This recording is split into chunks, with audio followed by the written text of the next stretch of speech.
Hello students, आज के इस वीडियो लेक्चर के द्वारा हम अपने न्यूमेरिकल सीरीज़ को आगे बढ़ा रहे हैं, जिसमें पार्ट 5 है। ये क्लास 12th के लिए चैप्टर सॉल्यूशन चल रहा है। क्वेश्चन नंबर हम लोग 16 पर पहुँचे हैं, है ना। क्वेश्चन नंबर 16 ये हुआ जो एनसीईआरटी बुक का है। क्या कह रहा है, क्वेश्चन समझना है। क्वेश्चन से बहुत सारा इन्फॉर्मेशन क्वेश्चन के अलावा भी हमको मिलता है। क्या इन्फॉर्मेशन है कि heptane and octane form ideal solution. बिल्कुल सही, हम लोग पढ़े थे। जनरली 1 कार्बन का डिफरेंस है तो उसको आइडियल कहेंगे, राउल्ट्स लॉ को ओबे करेगा। एट 373 केल्विन एक टेम्परेचर दिया हुआ 100 degree C, vapour pressure of 2 liquid component इतना, दोनों लिक्विड का पहला का ये दूसरा का ये दे दिया है। What is the vapour pressure of mixture. जो मिक्सचर हुआ वो मिक्सचर में 26 ग्राम हेप्टेन है और 35 ग्राम क्या ऑक्टेन है। उस दोनों का मिक्सर में वेपर प्रेशर कितना होगा, ये हमको इंडिविजुअली और टोटल वेपर प्रेशर निकालना है। फिर क्वेश्चन को दिमाग में सेटना है। एक सिस्टम है, उसमें क्या है, हेप्टेन है, उसमें क्या है, ऑक्टेन है। वो दोनों को एक कंटेनर में रखे हुए हैं, दोनों प्रेशर लगा रहा है। अपना इंडिविजुअल प्रेशर दे दिया है कि 105.2 है, इसका इंडिविजुअल 46.8 है। अपना किलो पास्कल में अपना है तो इसको क्या पी नॉट मानेंगे। अब यहाँ पर जो लगा इसको हम लोग क्या पी हेप्टेन कहेंगे, इसको लगा क्या पी ऑक्टेन कहेंगे। ये दोनों कितना कितना है और दोनों का सम पी टोटल कितना है, यही हम लोग को क्वेश्चन कह रहा है। क्वेश्चन समझ गए होंगे। फिर समझो, हेप्टेन एंड ऑक्टेन दो मिक्सर एक कंटेनर में डाला हुआ है, कंटेनर है ये। इसमें दोनों प्रेशर लगा रहा है, कितना प्रेशर लगा रहा है, जबकि जो प्योर अवस्था में दोनों था इतना किलो पास्कल इसका भी था, इतना किलो पास्कल इसका भी था। क्या था, प्योर में था, तो इसका क्या होगा। तो फिर वही हम लोग का लॉ पर बेस्ड है। कौन लॉ, राउल्ट्स लॉ पर बेस्ड है। तो सबसे पहले हम लोग दोनों का मोल फ्रैक्शन निकाल। राउल्ट्स लॉ क्या कहता है, ये क्वेश्चन बेस्ड हुआ राउल्ट्स लॉ पर। यहाँ पर क्या दिया क्या हुआ है कि दोनों चीज़ के लिए, तो अकॉर्डिंग टू हम लोग ध्यान देना, हम लोग राउल्ट्स लॉ पढ़े।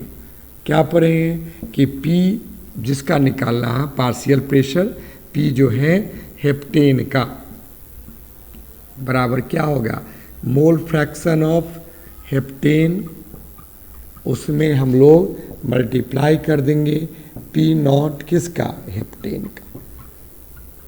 ओके, ये निकल जाएगा, ये हमको निकालना है। और दूसरा फिर क्या निकालना है, P ऑक्टेन। P ऑक्टेन बराबर मोल फ्रैक्शन ऑफ ऑक्टेन, और उसमें हमको मल्टीप्लाई कर देना P नॉट किसका, ऑक्टेन का। दोनों को मल्टीप्लाई करो, दोनों को ऐड करेंगे, देयरफॉर हमको क्या निकल जाएगा, P टोटल निकलेगा ना। तो इन दोनों फाइंड करना है। इसके लिए P हेप्टेन है अब प्लस क्या करना है, P ऑक्टेन, ये दोनों ये फाइंड करना। तो अब देखो सवाल में हमको ये सब फाइंड करना है। राउल्ट्स लॉ से हुआ, कैसे करेंगे फाइंड। सबसे पहले हम मोल फ्रैक्शन निकालते हैं किसका, ये हमको मालूम है, ये हमको निकालना है। अगर ये निकल गया, दोनों को मल्टीप्लाई करके ये निकल जाएगा। तो हम लोग चूँकि हम लोग पढ़े हुए हैं कि मोल फ्रैक्शन जो होगा किसका, हेप्टेन का, वो क्या हो गया, mole of heptane, N of heptane, N of heptane by क्या हो गया, टोटल मोल। तो एन ऑफ हेप्टेन, एन है ये हेप्टेन का, और प्लस एन ऑफ किसका, ऑक्टेन का। ओके, अब देखो इसमें कितना निकलता है। तो जो एन हेप्टेन है, मोल ऑफ हेप्टेन बराबर क्या होता है, given mass by molar mass. तो गिवन मास हेप्टेन का कितना दिया हुआ है, हेप्टेन का 26 ग्राम, और इसका मोलर मास हेप्टेन का फार्मूला जानते हो क्या होता है, हेप्टेन का फार्मूला C7H16, कार्बन का 12 हुआ, 12 × 7 और 1 × 16, तो होगा 84, 16 जोड़ देंगे तो 100 आ गया। तो यहाँ पर 100 दे देंगे, ठीक है। और नीचे फिर वही होगा 26 बाई क्या होगा, 100, ग्राम ग्राम हटा दो क्योंकि मोल दोनों का मास सेम है। फिर प्लस कर देंगे एन ऑक्टेन। ऑक्टेन में कितना ऑक्टेन है, 35 है। 35 को डिवाइड कर देना है। ऑक्टेन का फॉर्मूला जानते हो, C8 H क्या हो गया बता 18। अब 8 है तो 12 इंटू 8 और प्लस 1 इंटू 18 तो हो गया 114 ग्राम पर मोल इसका भी है, इतना ग्राम पर मोल इसका भी। तो यहाँ पर हो गया कितना 114 ग्राम। अब इसको सॉल्व कर लेना है। इसको सॉल्व करोगे 26 बाई तो 100 ही रहेगा। इसको मैथमेटिकल सॉल्व करने पर इसको न्यूमेरिकली सॉल्व कर लेना, जो वैल्यू आएगा 26 बाई 100 कर देते हैं और इसको जो वैल्यू को सॉल्व करोगे, जो भी वैल्यू को सॉल्व करना है एलसीएम निकाल लेंगे। एलसीएम से दोनों को वैल्यू को सॉल्व करोगे तो दोनों का वैल्यू काउंट करके एक ही बार लिख लो, एग्जैक्ट अबाउट टू 0.45 आएगा। इसको निकाल के देखना, हमको ध्यान था तो इसीलिए हम बता दिए, तुम निकाल लेना, गुणा भाग करना।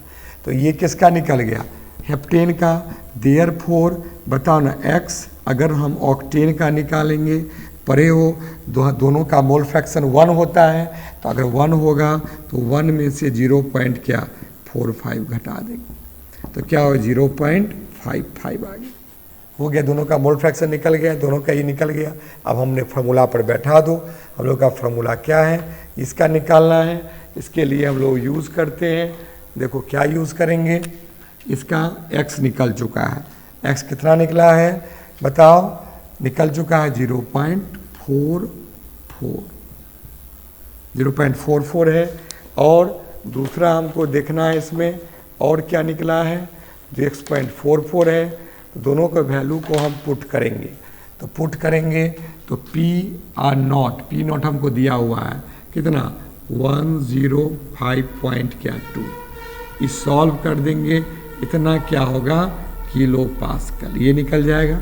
फिर यहाँ पर सॉल्व करो तो यहाँ पर वैल्यू कितना होगा बोलो, ऑक्टेन का निकला है 0.55 और उसको मल्टीप्लाई कर दोगे किसका, P दिया हुआ 46.8, यहाँ पर क्या हो गया किलो पास्कल।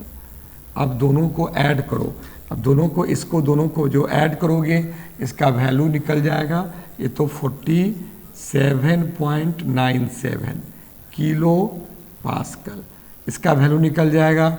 दोनों को ऐड करोगे, इसमें दोनों को मल्टीप्लाई करने पर जो वैल्यू निकल जाता है वो 25.46 किलो पास्कल। ये ध्यान देना, ये निकला हुआ वैल्यू है। अब ये दोनों का वैल्यू निकल चुका है, अब हमको पी टोटल निकालना है। तो देयरफॉर पी टोटल तो हमको यही होगा ना, देयरफॉर हम यहाँ निकाल देते हैं पी टोटल बराबर, तो क्या हो गया पी हेप्टेन निकल चुका है 47.97 और पी क्या है ऑक्टेन है, क्या है 25.46, इस दोनों किलो पास्कल में निकला है। इस वैल्यू को भी तुम किलो पास्कल में इसको कन्वर्ट कर दो, तो इसमें करीब 9-13 हो गया, नहीं 13 आ जाएगा। 9-4 क्या हो गया बता 13, और यहाँ पर 1 जुड़ जाएगा तो 14 हो जाएगा, और 12 एक 13 हो गया, और 4 2 6 एक 7, इतना हो गया, इतना किलो क्या बता दो पास्कल। ये हमारा आंसर बन के निकल गया। तो हमको पहला काम ये करना पड़ा, सेकंड काम ये, और लास्टली थर्ड काम ये।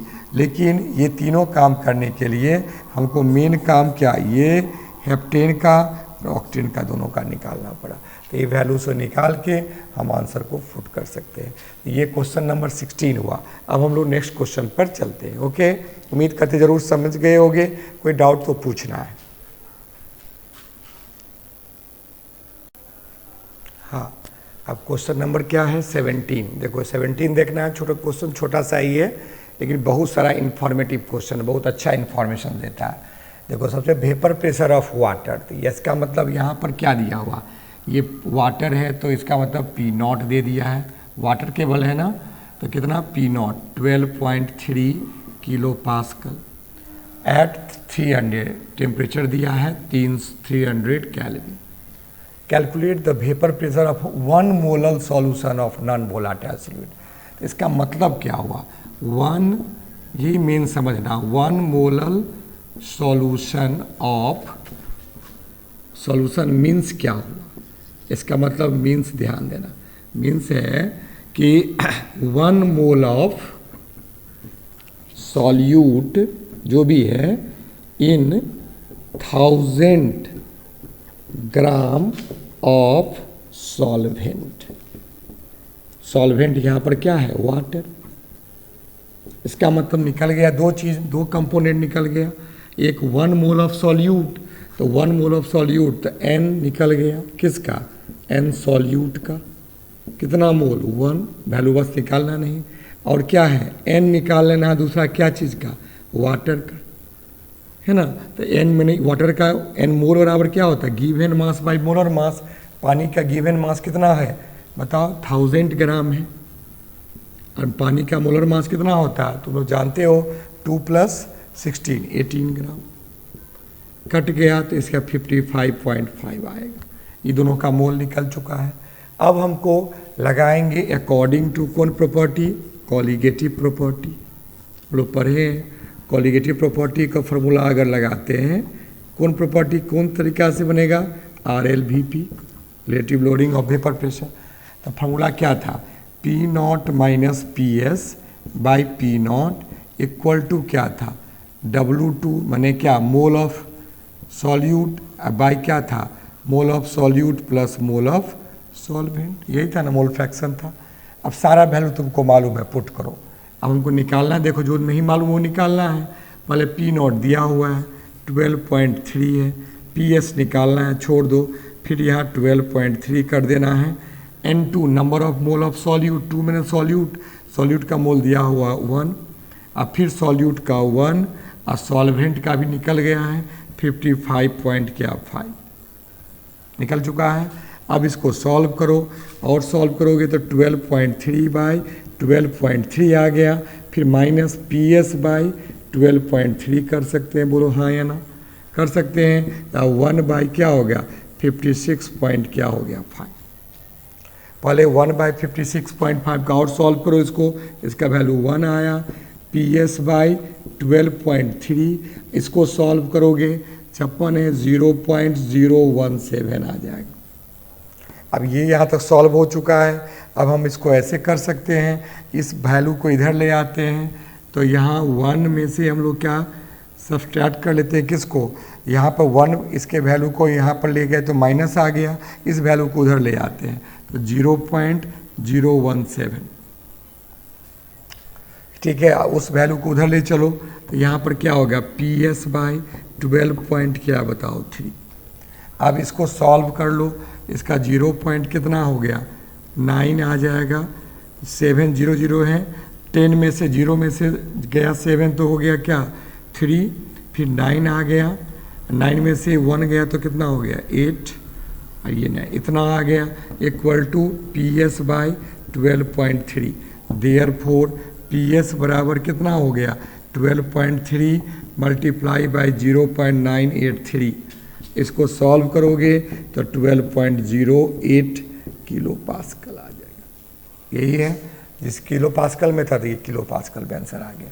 बहुत अच्छा सा सवाल था ये। यहाँ तक हम लोग क्या दिए? गिवन था हेयर। उसके बाद हम फार्मूला पुट किए, इस फार्मूला पर हमारा सवाल बन गया। उम्मीद करते हैं जरूर दिमाग में गया होगा। नेक्स्ट क्वेश्चन, एक छोटा सा क्वेश्चन और है, उस पर भी डिस्कस कर लेते हैं। ओके,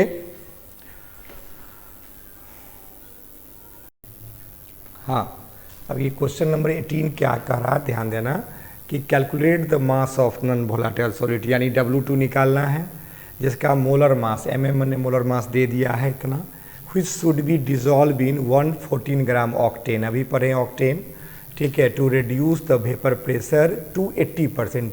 जब इस डालते हैं तो इसका जो वेपर प्रेशर था वो 80% घट जाता है। तो यहाँ पर क्या क्या हमको मिला? हेयर PS बराबर 80% ऑफ किसका? P0। P0 का 80% घट जाता है, ऐसे लिख सकते हैं। तो 80/100 ऑफ किसका? P0। तो इसको ऐसे लिख सकते हैं हम लोग, क्या लिख सकते हैं? 0.80 और P0 क्या बराबर हुआ? PS बराबर। यही मेन समझना, ये गलती हो जाएगा, पूरा आंसर गलत हो जाएगा। ये समझ गए? 80% रिड्यूस, जितना रिड्यूस हुआ उतना परसेंट कर देंगे। अब यहाँ पर W2 निकालना है। देखो मोलर मास निकालना है तो X कर देते हैं। M2 किसका? सॉल्यूट का मोलर मास दे चुका है M2 40 है, ठीक है, 40 ग्राम पर मोल है। अब should be dissolve in 114 gram, W1 दे दिया है, 114 ग्राम क्या, ऑक्टेन। सब आदमी जानते हो ऑक्टेन C8 CnH2n+2 18 हो जाएगा। इसका जो तुरंत M1 निकाल लो, 12 × 8 प्लस 1 × क्या बताओ 18, सॉल्व करो इसको। जब ये सॉल्व करोगे फिर 114 आ जाएगा, इसका भी मोलर मास 114 ग्राम पर मोल। अब देखो, अब फिर हम लोग चले अपने फार्मूला पर।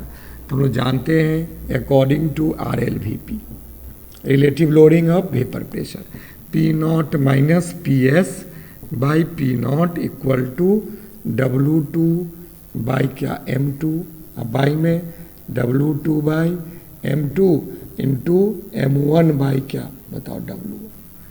ये दिमाग में था, M1 बाई गिवन मैंने मोल फ्रैक्शन होता है तो given mole by total mole, ठीक है।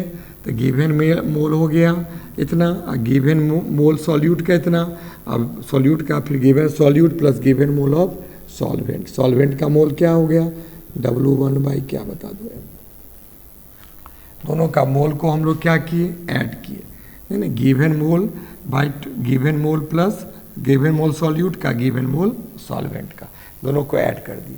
अब तुम लोग जानते हो, ये फार्मूला सब जानते हो, यहाँ पर PS दिया हुआ है, PS क्या P0 ही है, PS दिया हुआ 0.880 P0 अब by P0 equal to W2 तुमको मालूम है, कितना मालूम है W2 हमारा x ग्राम है।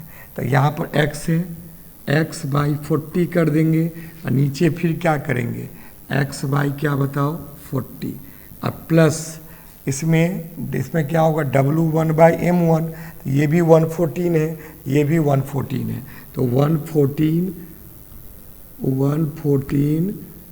By 114, okay.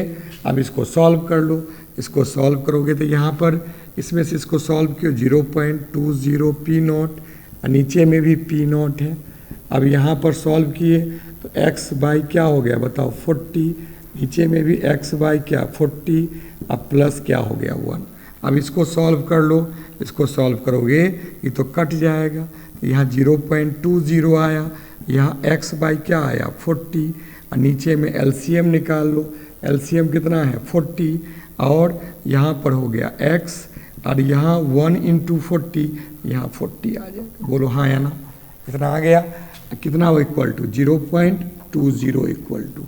अब देयरफॉर हम लोग फिर इसको काउंट कर ले कि 0.20 इक्वल टू, ये तो x बाई 40 है ही, ये क्या निकल जाएगा, इसको हम लिख सकते हैं ऐसे, यहाँ पर क्या हो गया x बाई x प्लस 40 है ना, तो 40 इसका LCM हमको 40 निकला, तो यहाँ x निकला, यहाँ 1 × 40 है, तो यहाँ क्या कर दिए 40।